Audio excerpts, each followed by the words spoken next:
اس بچے کے لیے اول انعام نقد 3000 کپ اور ٹرافی۔ بہت اچھا۔ خاتون حجین گرلز ہائی اسکول۔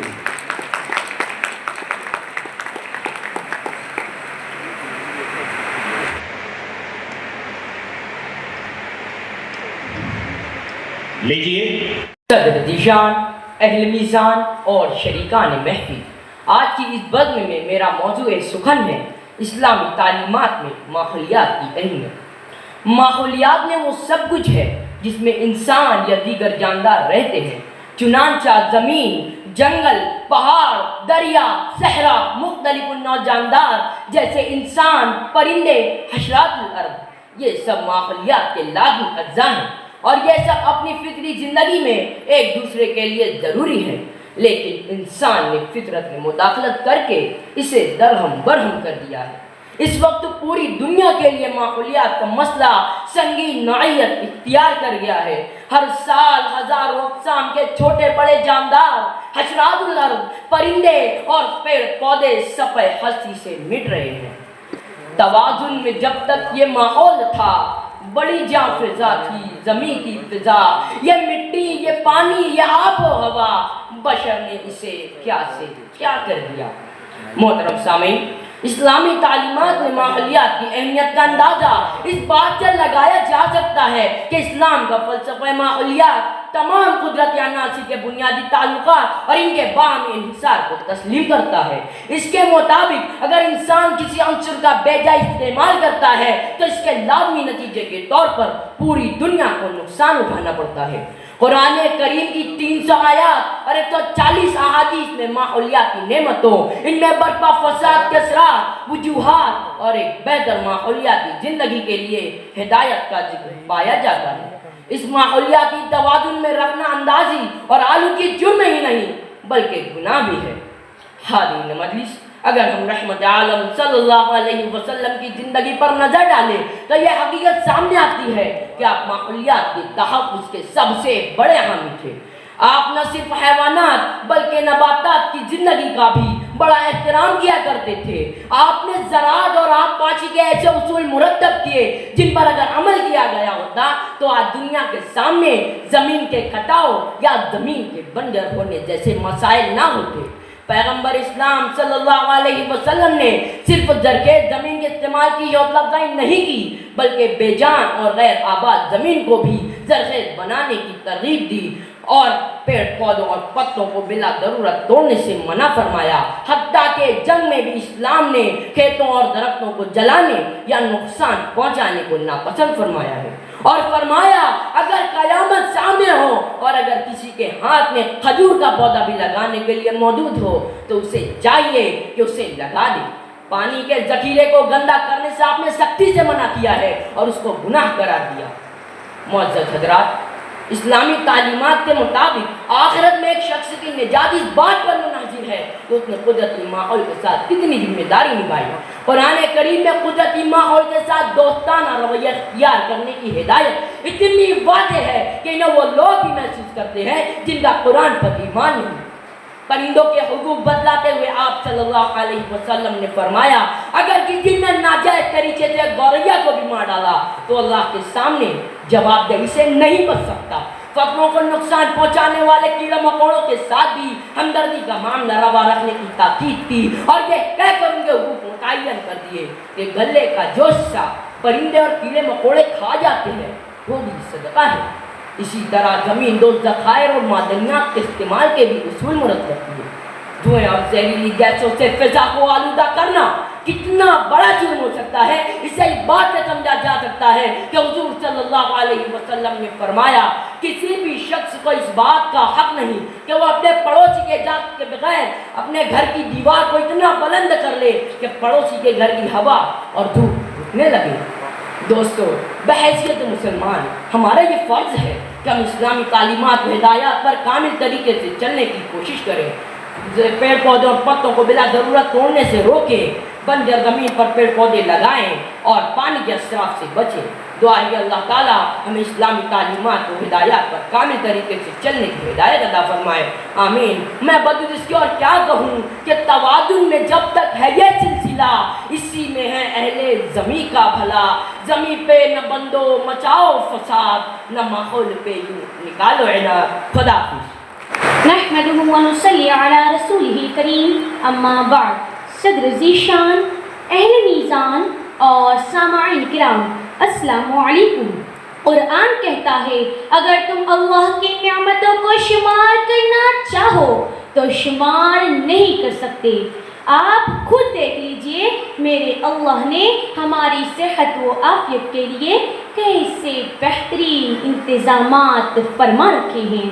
یہ زمین جو ہمیں اناج اور پھل دیتی ہے، یہ فضا میں اڑتے بادل جو ہمیں پانی مہیا کرتے ہیں، یہ فضا جو ہمیں آکسیجن مہیا کرتی ہے، یہ میرے اللہ کا تخلیق کردہ ماحول۔ آئیے جائزہ لیں اسلامی تعلیمات میں ماحولیات کی اہمیت، اور یہی میرا موضوع سخن ہے۔ حاضرین، یہ سورج آپ کو گرمی اور روشنی پہنچانے کے لیے، یہ چاند مسافروں کو راہ اور اس کی چاندنی سے پھلوں میں مٹھاس پیدا کرنے کے لیے، یہ زمین آپ کو اناج کے لیے، یہ پہاڑ ہواؤں کے بادلوں سے پانی برسانے کے لیے، مکانات بنانے کے لیے، درخت آپ کے لیے۔ بتائیے مجھے، سب کچھ آپ کے لیے، تو آپ کس کے لیے؟ کس کے لیے آپ دنیا میں آئے ہیں؟ کیا صرف کھانے، کمانے اور جائیدادیں بنا کر مر جانے کے لیے آئے ہیں؟ یہ سارا ماحول کیوں دیا گیا ہے آپ کو؟ اسلام اور قرآن کہتا ہے کہ یہ سارا ماحول آپ کو خدا کو پہچاننے اور اس کی عبادت کے لیے عطا ہوا ہے۔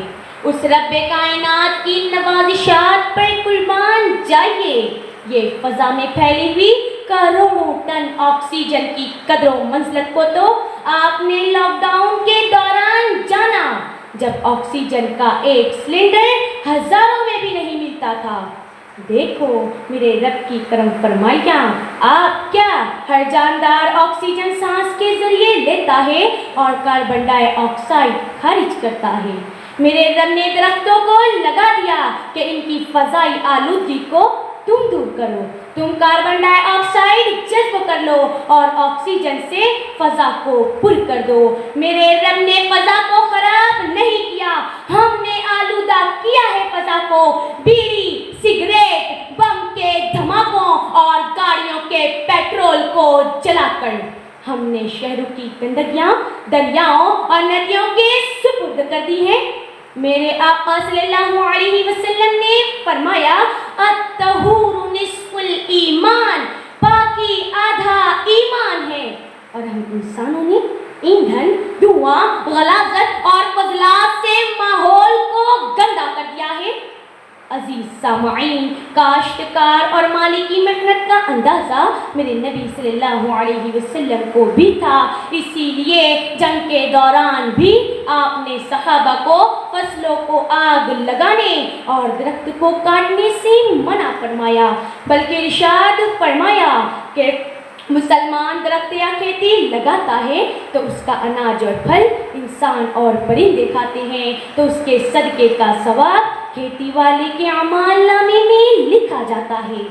جناب عالی، قرآن کہہ رہا ہے، منہا خلقناکم، ہم نے تمہیں مٹی سے پیدا کیا اور آپ اسی مٹی سے بنے ہیں، اور آپ کی تمام ضروریات خواہ وہ غذائی اجناس ہوں یا معدنیات کا ذخیرہ، ان تمام کو بھی رب کائنات مٹی سے ہی مہیا کر رہا ہے۔ وَفِيهَا نُعِيدُكُمْ، اور آپ آخر میں جائیں گے اسی مٹی میں۔ وَمِنْهَا نُخْرِجُكُمْ تَارَةً أُخْرَىٰ، اور پھر آپ اسی مٹی سے اٹھائے جائیں گے۔ ماحول کو خراب کرنے والی تمام اشیاء، مثلاً مردار جانور، ہڈی، خون، فضلہ مٹی میں دفن کر دو تو ماحول کا تحفظ ہو جاتا ہے۔ حاضرین کرام، غرض ماحولیات کی ہر شے ہمیں احساس دلا رہی ہے کہ زندگی کے اس موقع پر ہم اپنے اللہ کو پہچان لیں اور اپنے اعمال سے اپنی زندگی کو سجا لیں اور جان لیں یہ حقیقت کہ جنت اور جہنم کی بکنگ آفس ہے یہ دنیا، جنت اور جہنم کی بکنگ آفس ہے یہ دنیا، عمل دیکھ کر ٹکٹ لے لو جہاں جانے کی خواہش ہو۔ شکریہ خدا رسول ہی کریم، اما بعد، یہ تلخ تلخ راحتیں جراحتیں لیے ہوئے، یہ کوچکا لطافتیں کثافتیں لیے ہوئے، یہ تار تار پیرہن عروسے بہار کا، یہ کھندزن صداقتیں قیامتیں لیے ہوئے۔ صدر علی وقار، اصحاب القسطاس، وہ سامعین ادب نواز، مسند اقتدار احساس ذمہ داری کا جلی عنوان ہے۔ تخت و تاج ایک خاردار عہدہ ہے۔ حکومت و سلطنت رعایا پروری و عدل بستری کا تقاضا کرتی ہے۔ حکومت کرنا اپنے آپ کو انصاف کے شعلوں کی تپش میں زندہ رکھنا ہے۔ ان تمہیدات میں میرا موضوع سخن ہے، میں پڑھوں گی حکومت بنانے کے لیے۔ شریکان بزموں، آج روح زمین پر حصول اقتدار کے لیے سرد و گرم جنگ جاری ہے۔ خدا فراموش لوگوں نے حکومت و سیادت کو حصول دولت و لذت عیش کا ذریعہ سمجھ لیا ہے۔ اللہ کے خوف سے دلوں کو آباد رکھنے والے اس خاردار عہدے سے دور بھاگنے کی کوشش کرتے ہیں۔ آج زمانے حکومت و سلطنت ظالمین و فاجرین کے بے مروت ہاتھوں میں ہے۔ آج اس ملک کی مقدس زمین جرائم سے لبریز ہو چکی ہے۔ ہر روز اخبارات و سوشل میڈیا جرائم کی خبریں لے کر نمودار ہوتے ہیں۔ بم پھٹے لوگ مرے قتل ہوا خون بہا، بم پھٹے لوگ مرے قتل ہوا خون بہا، اور کیا لکھا ہے اخبار میں آگے پڑھیے۔ شریکان محفل، ایسے پرفتن ماحول میں کیا امیدوں کی کوئی کرن ہمیں نظر آتی ہے؟ نہیں نہیں، ہرگز نہیں، مگر اے لوگو، قرآن کریم نے کہہ دیا اللہ کی رحمت سے مایوس نہ ہو، یقیناً امیدوں کا سورج ایک دن ضرور نکلے گا۔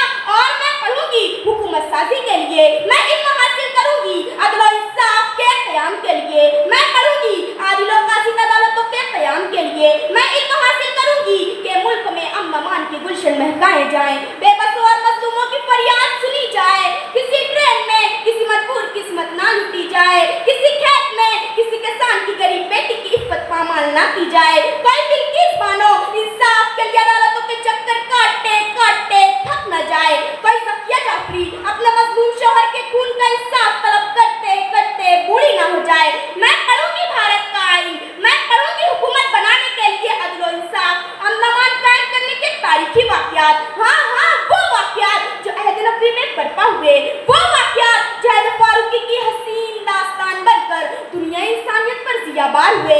میں وہ علم حاصل کروں گی جس میں خوف خدا مضمر ہوگا، جس میں مجھے یہ خوف ہوگا کہ دریائے نیل پر کوئی بھیڑیا کسی بکری کو کھا جائے گا تو مجھ سے میرا اللہ بروز قیامت سوال کرے گا۔ میں پڑھوں گی حکومت سازی کے لیے جس میں راتوں کو گشت کر کر کے غریبوں، مظلوموں، بیواؤں اور کمزوروں کے حالات دریافت کیے جا سکے۔ ایک ایسی وزارت و قیادت کے لیے تعلیم حاصل کروں گی جہاں میرا محافظ حکومت کا نامزد باڈی گارڈ نہیں ہوگا، بلکہ میرا منصفانہ و عادلانہ طریقہ کار میری صیانت کرے گا۔ میں پڑھوں گی حکومت بنانے کے لیے کہ میرے جسم پر 10-10 لاکھ کے سوٹ، ہاتھوں میں 2-2 لاکھ کی گھڑیاں، پیروں میں 1000 روپے کے جوتے نہ ہوں۔ حکومت ایسی ہوگی نہ طرحدار غلام ہوں گے، نہ ملازم، نہ خادم، نہ عالیشان محلات، نہ نرم نرم بستر۔ حکومت ہو عوام کی سہولیات کے لیے، رعایا کی خبر گیری کے لیے، سسکتے بلکتے تڑپتے مریضوں کے مفت علاج کے لیے،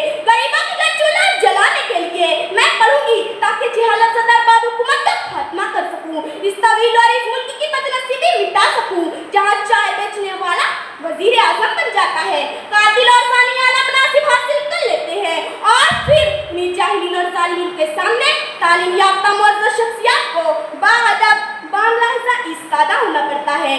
افسوس، جس آستاں کو ہم سے ملی لاکھ عظمتیں، جس آستاں کو ہم سے ملی لاکھ عظمتیں، وہ حسرتا اسی پہ کھڑے ہیں گدا سے ہم۔ شریکان بزموں، میں بھی پڑھوں گی خوبصورت حکومت بنانے کے لیے، آپ بھی پڑھیے خوبصورت حکومت کا خوبصورت حصہ بننے کے لیے۔ کیا فرق ہے؟ کل انگریزوں کی حکومت تھی،